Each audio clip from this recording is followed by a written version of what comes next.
Works కూడా immediately next month start చేసి వచ్చే సీజన్కి అంటే 2025 జూలై కల్లా ఏదైతే ఆ యొక్క గోదావరి వరద నీటిని ఉత్తరాంధ్రకు అందించాలనేటువంటి విధంగా చంద్రబాబు నాయుడు గారు కూడా మాకు నిర్దేశం చేయడం జరిగింది. తప్పనిసరిగా ఇవన్నీ కూడా పూర్తి చేస్తామని చెప్పి మీ ద్వారా తెలియజేసుకుంటున్నాం అధ్యక్ష. మంత్రి గారు కూర్చోండి. ఒక్కసారి ఏదో సమయం చూసి ఉత్తరాంధ్ర ఎమ్మెల్యేలందరితో మీ అధికారులతో మీరు ఒకసారి సమావేశం పెడితే వాళ్ళకి కూడా అవగాహన వస్తుంది, మేము కూడా ప్రజల్లోకి వెళ్ళి ఎక్స్ప్లెయిన్ చేయడం బాగుంటుంది. కాబట్టి ఏదో సమయంలో మీరు ఉత్తరాంధ్ర ఎమ్మెల్యేతో మీటింగ్ కండక్ట్ చేయమని చెప్పి మై రిక్వెస్ట్. Time please. మీరు రామకృష్ణ గారు మీ సీనియర్ మెంబరు, వారి మీద విశ్వాసం ఉండే ఈ ప్రభుత్వం మీద, ముఖ్యమంత్రి మీద రాజధాని పెడతామన్నా సరే అక్కడ ప్రజలంతా కూడా ఈ కూటమికి ఓటు వేయడం జరిగింది. తర్వాత మంత్రి గారు చెప్తూ 1.5 సంవత్సరాల్లో లెఫ్ట్ కెనాల్ అయిపోద్దంట. వాటికి సంబంధించి డిస్ట్రిబ్యూటర్ కెనాల్స్ సంబంధించి ల్యాండ్ ఎక్కువ చేసి ఇప్పటి నుంచి చేయకపోతే అది పూర్తయినా సరే రైతులకి అందుబాటులో నీరు ఇచ్చేటువంటి అవకాశం ఉండదు. కాబట్టి దయచేసి ఆ విషయంలో కూడా ఇప్పటి నుంచి ఆ పనులు కూడా మొదలు పెట్టాలని కోరుతున్నాను అధ్యక్ష. క్వశ్చన్ అవర్ ఇన్ టైంలో పూర్తి చేయాలండి, అంచేది కొంచెం సహకరించాలి సార్ ప్లీజ్. క్వశ్చన్ నెంబర్ 23 అండి, కార్మిక శాఖ మంత్రి గారు.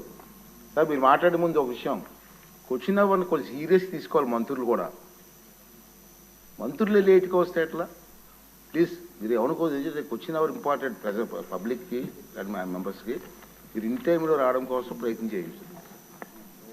ధన్యవాదాలు అధ్యక్ష. ఆలస్యమైనందుకు క్షమించాలి అధ్యక్ష. ఒక ఎమ్మెల్యేగా మంత్రిగా అవకాశం కల్పించి అసెంబ్లీలో నిలబెట్టిన రామచంద్రపురం ప్రజానికానికి, అలాగే స్వర్ణాంధ్ర సృష్టికర్త గౌరవనీయులు ముఖ్యమంత్రి నారా చంద్రబాబు నాయుడు గారికి, డిప్యూటీ సీఎం పవన్ కళ్యాణ్ గారికి, మరియు యువనేత లోకేష్ గారికి, మరియు నా తోటి మంత్రులు శాసనసభ్యులందరికీ కూడా నా ధన్యవాదాలు, నమస్కారాలు. ఇక తణుకు ఎమ్మెల్యే గారు రాధాకృష్ణ గారు అడిగిన ప్రశ్న విషయానికి వస్తే,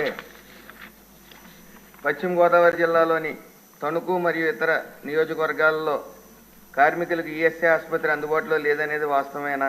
ఆసుపత్రులు లేనందున కార్మికులు తీవ్ర ఇబ్బంది పడుతున్నారనేది కూడా వాస్తవమేనా అని అడగడం జరిగింది అధ్యక్ష. అందులో ప్రస్తుతం తణుకులో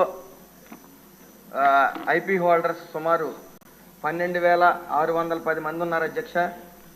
ఈఎస్ఐ నిబంధనల ప్రకారం సుమారు 20,000 మంది దాటితే కానీ అక్కడ ఈఎస్ఐ ఆసుపత్రి నిర్మించడం అవ్వదు అధ్యక్ష. 20,000